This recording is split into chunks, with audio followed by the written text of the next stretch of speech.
This is RTV6 News at 11, working for you. Indianapolis, one of several communities taking to the streets as tensions rise between the U.S. and Iran. Good evening and thanks for joining us. I'm Nicole Griffin. The question on everybody's mind tonight, what happens next after the killing of a top Iranian official at the direct orders of President Trump? Our Troy Washington was downtown today as people gathered calling for peace. I mean, it's clear that Iran has to retaliate in some way. That's the thought that brought people out in downtown Indianapolis on a dreary Saturday. It's hard to pull something like this off, especially on such short notice. But somehow Derek Ford and the Answer Coalition pulled it off in less than 24 hours. Signs waving near Delaware and Washington Street, a protest for peace in between on and off showers. After the killing of an Iranian general made some feel retaliation would be inevitable. There's going to be something. Even though President Trump says this doesn't mean war, some aren't convinced. Protests like this one popping up all across the U.S., giving groups a chance to express their opinion about what happens going forward. We are one of over 74 cities in the U.S. that's protesting today. A result of fear that the killing of General Qasem Soleimani will have some consequence. If you start something, somebody else is going to finish it. The U.S. is sending 3,000 soldiers to the Middle East following the killing, but defense officials say the deployments aren't in response to a strike. Not everyone believes the latest activity is harmless. Everything that happens, it affects us. Working for you, Troy Washington, RTV6. Troy, thank you. The White House has formally notified Congress about the airstrike. The notice must be sent within 48 hours of U.S. forces entering into hostilities in accordance with the War Powers Act.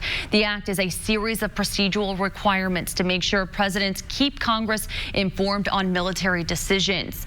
Meanwhile, thousands gathered on the streets of Baghdad at the funeral procession for Iranian General Qasem Soleimani.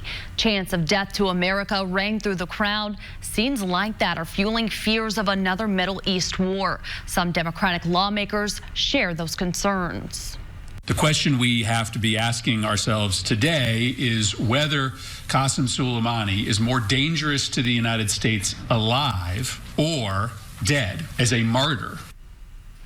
Other Democrats angry that they were not informed before the strike, but the president defending his decision, saying Soleimani was planning a major attack on U.S. interests. A U.S. intelligence bulletin says Iran will almost certainly retaliate overseas against U.S. and Israeli officials and interests.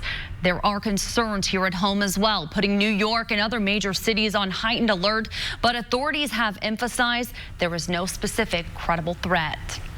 Now let's get over to your Storm Team 6 forecast with meteorologist Kyle Mouth. Kyle, a chilly Saturday. Yeah, Nicole, actually feeling like January out there for a change today as we had those temperatures in the 30s and occasionally some snowflakes out there, a few raindrops right now.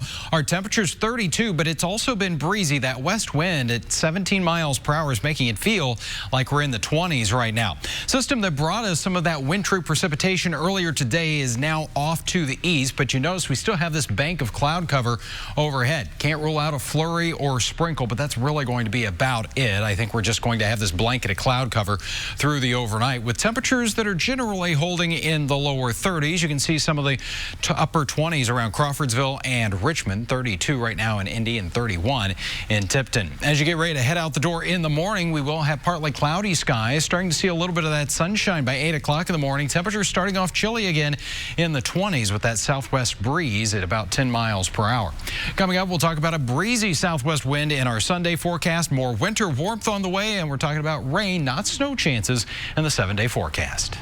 Kyle, thank you. Metro Police need your help identifying a vehicle of interest in a deadly shooting. The shooting happened around 12:15 Saturday afternoon in the 3100 block of Priscilla Avenue near 30th and Arlington. Police found a man injured here who died a short time later. His name has not been released. There's no word yet on any suspects, but police are looking for the person linked to this car. It's a white or silver 2015 to 2018 Chevy Malibu or Impala. The vehicle appears to have recent bodywork markings on the driver's side rear quarter panel. If you recognize this car, IMPD homicide detectives want to hear from you. Columbus police are investigating after a man says he shot a home intruder early this morning. This happened just before 1 a.m. in the 2000 block of Home Avenue. Police found a man inside the house with multiple gunshot wounds. The man died at the hospital. The homeowner told officers he did not know the man. He said the man threatened him with a baseball bat, and that's when he shot him in self-defense. Tonight, the Monroe County Sheriff's Office is asking for your help identifying a man caught on camera who they say robbed a bank this afternoon. Deputies were called to the Union Savings Bank on South Curry Pike just after 1 o'clock. Investigators say the suspect, who was armed with a black pistol, confronted two employees as they were preparing to close. He got away with $2,000. The employees were not injured. A sheriff's canine tracked the suspect, who walked away from the scene just south of the bank, but investigators say he may have had a vehicle waiting nearby. Call the sheriff's office if you have any information.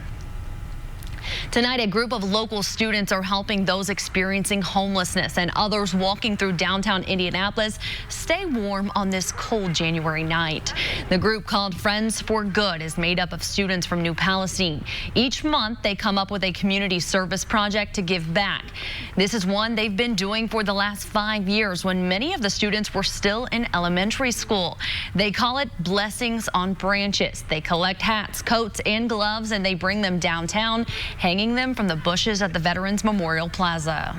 5 years ago, it was snowing, and my mom was like, do you want to get a donation drive started, and we can either go give them to a homeless shelter, or we can give them to anyone on the streets. And so that's how that kind of started. Once I heard about it, I knew I had to jump on. I love giving back, and just the fact that she is able to get a group like this together, I was just really excited. As a mom, what excites me and what makes me excited and happy for them is that they want to give back, and they're finding out these ideas, and they're coming up with the ideas, and we're just trying to do what we can to help them help others.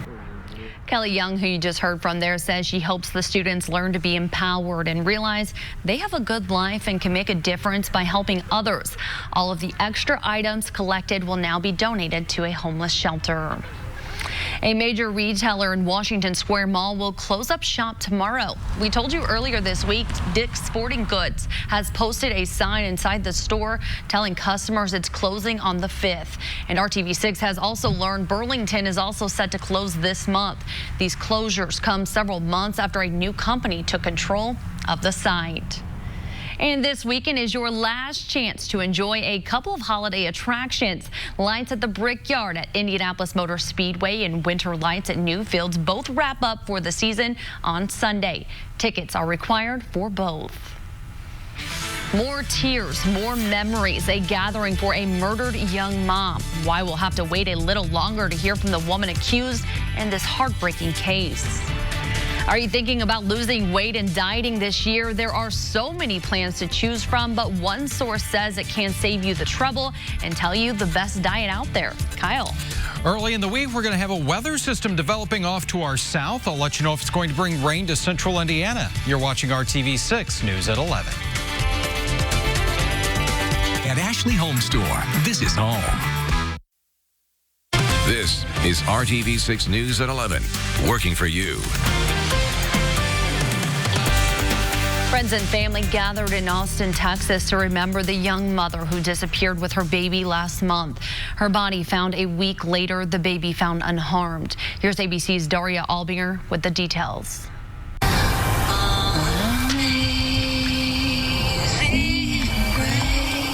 Friends and family gathering Saturday evening to remember Heidi Broussard. She had a beautiful spirit about her. She was always happy. She lit up any room she'd walk into. The young Texas mother disappeared with her infant daughter Margot on December 12th after dropping her 6-year-old son off at school in Austin, Texas. Her fiancé, Shane Carey, pleading for their safe return. Drop her off anywhere.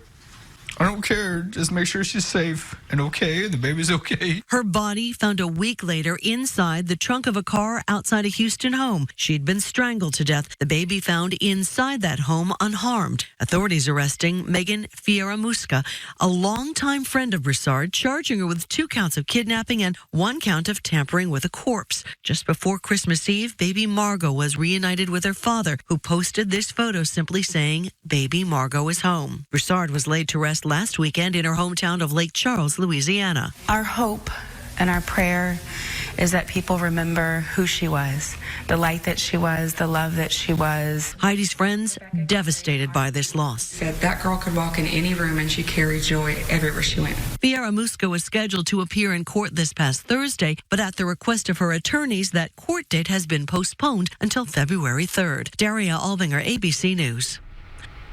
Daria, thank you. A federal court is weighing in on when it's okay for products to use the word diet. This all stems from a class action lawsuit against the makers of Diet Dr. Pepper. A woman said she drank it for 13 years but didn't lose any weight, so she claimed use of the word diet was false advertising. A lower court dismissed her case, and recently the federal appeals court upheld that ruling. The judge agreed that the word diet just implies that a food or drink has fewer calories than other versions.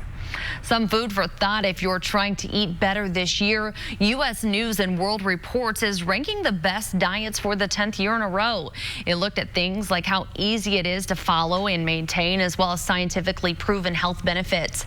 And for the third year in a row, the Mediterranean diet is #1. Editors say this diet fits into many lifestyles. It's largely plant-based and focuses on eating fruits, vegetables, nuts, and whole grains. Studies have shown the Mediterranean diet benefits the heart and brain and could be linked to lower rates of cancer.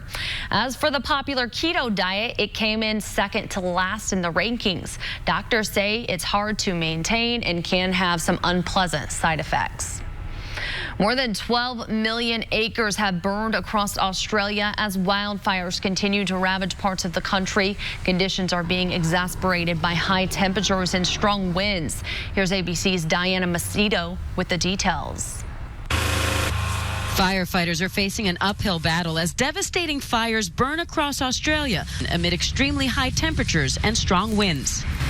The confirmation of another life lost, and we extend once again our sympathies to the family of those who have lost their lives, not just last night, but now over many months. 140,000 residents have been told to evacuate. Now many of those who stayed behind are seeking refuge on the beach. I've lived here all my life, but never seen anything like this before. Hundreds of residents from the coastal town of Malakuta even had to evacuate on an Australian Navy ship. We slept on the beach the first night because we thought that was the safest place, and then a big sandstorm came in. ABC's Maggie Ruley is in Australia. There are flames on either side of this highway right now. This is the main highway out of town. We're struggling to get north right now, hitting roadblock after roadblock. They're warning any residents who stayed behind in those towns to shelter in place. There is no way out for them right now. The country is deploying 3,000 Defence Force reservists to help. Please be assured that the Defence Forces are doing everything that they possibly can to assist Australians across the country who are in need. The United States is also sending help from the Forest Service and the Department of the Interior. Firefighters and partners have done an outstanding job in defending life and property. Even celebrities are getting involved, with singer Pink announcing on Twitter she's donating $500,000 to local fire services in Australia and providing links to several fire departments, encouraging others to donate as well. Diane Macedo, ABC News, New York. Diane, thank you. Let's take a live look outside now on this Saturday evening. This is the lights at Brickyard at the Indianapolis Motor Speedway, and it is one of the last nights for that good night to be in the car because it is mighty chilly outside tonight. Yeah, because we haven't really been used to it, really. Feeling like winter in January here now. We still made it into the 40s, but that was just after midnight. We were spoiled for a while. Yeah, and we're going to get spoiled again. We got some more 50s in the 7-day forecast, so it keeps going here into the new year. Temperatures right now, lower 30s. We're at 32 in Indianapolis, so right at that freezing mark. Same for you in Martinsville, 33 in the Bloomington area.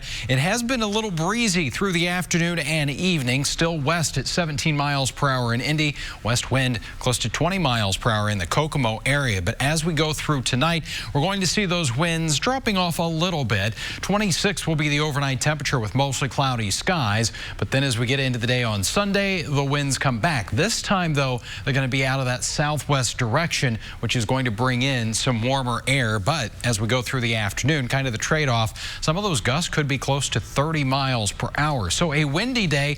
We'll also get the sunshine back in our Sunday forecast here. Temperatures holding in the upper 20s through 9 a.m. and then we'll see a pretty good jump here as we go through the late morning into the early afternoon. By noon, we're at 40 degrees, and we'll see those numbers topping out in the middle 40s under partly sunny skies for your Sunday.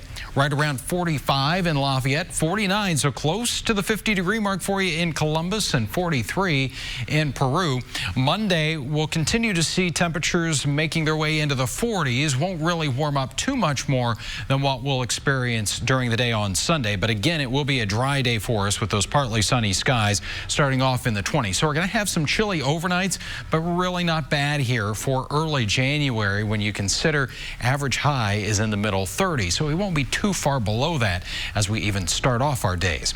Looking at the next weather system, this one on Tuesday, looks like at this point everything's going to keep this just southeast of the area. We'll keep an eye on it in case it tries to sneak back to the northwest, but right now it looks like that one will stay out of central Indiana and keep us dry here really through the first half of the week in your 7-day planning forecast. Put everything together here for you, and there are those highs. 47 on Sunday, lower 40s Monday and Tuesday.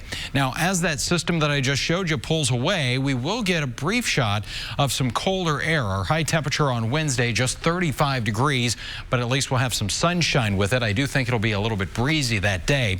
Then as we go toward the end of the week, rain chances are building back in here late in the day on Thursday, and then as we go through the day on Friday, but we are back in the 50s. And you notice we go from a high of 35 on Wednesday to the 50s on Thursday. So likely going to have some winds to go along with that drastic temperature change, and looks like we'll hold into the 40s with chance for a little bit of that rain going into Saturday next weekend. Yeah, my eyes go right to the 50s. I'm like, okay, I like that. We can handle a couple days in the 30s when we get some 50s in there too. Definitely. Thank you, Kyle. A new decade, a new opportunity. Up next, why you might be surprised at how much of an impact you can have just by participating in the U.S. Census.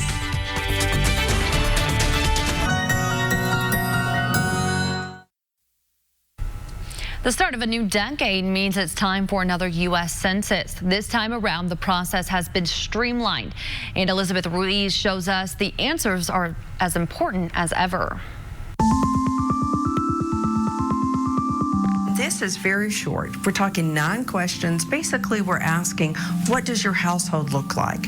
Who's living there, and basic demographics about the household. Regional Director Kathy Lacey with the U.S. Census Bureau says the founding fathers are the ones who decided they needed an accurate representation of the country to be measured every 10 years. Based on the Constitution, it actually says there will be an enumeration that will be conducted, and for us, it's the year ending in 0. Why is the U.S. Census so important? According to Lacey, its significance can be broken down into 3 categories: power, knowledge, and money. Power refers to political weight. Census counts determine how many members each state gets to elect to the House of Representatives. That's really important for our voice in Congress. Then you have knowledge. The information collected during the census will be used as a benchmark for many government statistics in the next decade. So if you want to know what your community needs, then you need to know what your community looks like. Census information helps measure where schools need to be built and what programs should receive funding. Without accurate representation, a community won't know if its schools are overpopulated or if there is a need for programs like immigration services. Which leads us to the final topic of significance: money. $675 billion is distributed in federal funds every year based on census counts. So we want to make sure that that money is distributed fairly. That money can go toward infrastructure or public transportation. It can also go toward federal programs like Resources for the Homeless, which goes to show why it's important for every person to be counted. So that's one of our most challenging operations, where we actually do count the people who are at the soup kitchens, emergency shelters, and those that are actually living on the streets. This year, the U.S. Census Bureau is hoping to have an even more accurate count than years prior. It's using the internet as a way for people to self-respond. You can also fill out a paper questionnaire or respond over the phone. If you don't respond in any of those ways, then someone will be sent to your door. Any information that we receive receive, whether electronically or whether in person, from respondents, those 9 questions, that's completely confidential. We like to think that we are the truth tellers of the nation. We actually show what this country looks like in that point of time, April 1st, 2020. I'm Elizabeth Ruiz reporting. Now that's what Hardee's calls a resolution. As more businesses are slowly going cashless, credit and debit cards are more necessary than ever. Annie Taylor shows us why tapping your phone is the newest option and whether it's safe. If you want to get in and out of a shop, swiping your plastic card has been the best way to do that. But we found out there might be an even safer way. Mobile payments actually are safer than any other form of payment, and that's because there's a biometric element. In other words, the tap and go way of paying with your mobile device is safest because you have to use either your fingerprint or face to unlock your smartphone for it to work. Mobile payments have this added security step that credit and debit cards lack. Yes, if your credit card gets used by a thief, you can dispute it with your credit card company. If a debit card gets stolen, that money is usually gone for good. Putting your cards into your phone takes just a few minutes. Whether it's through Apple Pay, Google Pay, or Samsung Pay, all you have to do is type your card's info in. Mobile payments are really convenient if you want to leave the house with less stuff. Safety still comes into play with convenience. Mobile payments might be safer, but to make sure your cards stay secure in your phone, here are a few tips to follow. Download only trustworthy apps. Some could contain spyware or malware that's designed to capture your payment information. And don't make online purchases through public Wi-Fi. Nearby hackers can grab your info that way. And always make sure to press the lock button when you're not using your phone. If you're still new to mobile payments, you better catch up now because the next phase of digitalization is uploading your ID and social security card on your phone. That was Annie Taylor reporting. We are now 4 days into the new year, and hopefully you are still on track with your New Year's resolutions. We know dieting and eating healthier is one of the top goals people make. And today, the Indy Winter Farmers Market was packed with people looking to get fresh local produce. Leaders say the market makes it easy to stick to your resolutions all winter long. There are more than 75 local vendors that sell a variety of vegetables, locally raised meats, and even vegan treats. Those we talked to say it's a perfect way to kick off the new year and keep your money in the local community.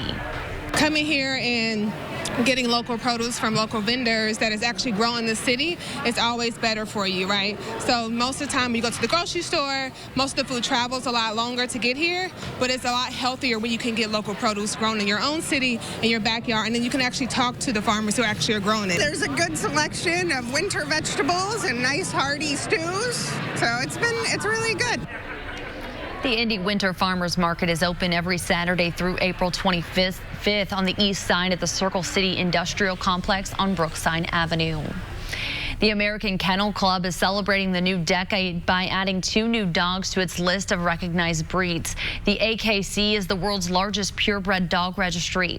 The first breed is the Barbet, a water dog from France. It's joining the sporting group. It's a smart and friendly dog with a soft, curly coat. And the second new breed is the Doggo Argentino. As the name implies, the hunting dog comes from Argentina. It will join the working group. The AKC says it has a strong guarding instinct and is best for experienced dog owners. The club now recognizes 195 breeds. I like the first one better. Those are 2 very different looking dogs. The first one, though, a water dog. It's got a lot of fur, a lot of hair. All right, well, let's go to the Sunday forecast. You're not going to be doing any swimming with temperatures like that, but at least we're getting out of the 30s and into the 40s with some sunshine. We'll be into the 50s by the end of the week. All right, Kyle, thank you, and thank you for joining us tonight. We'll see you right back here tomorrow night at 6 o'clock. Have a good night.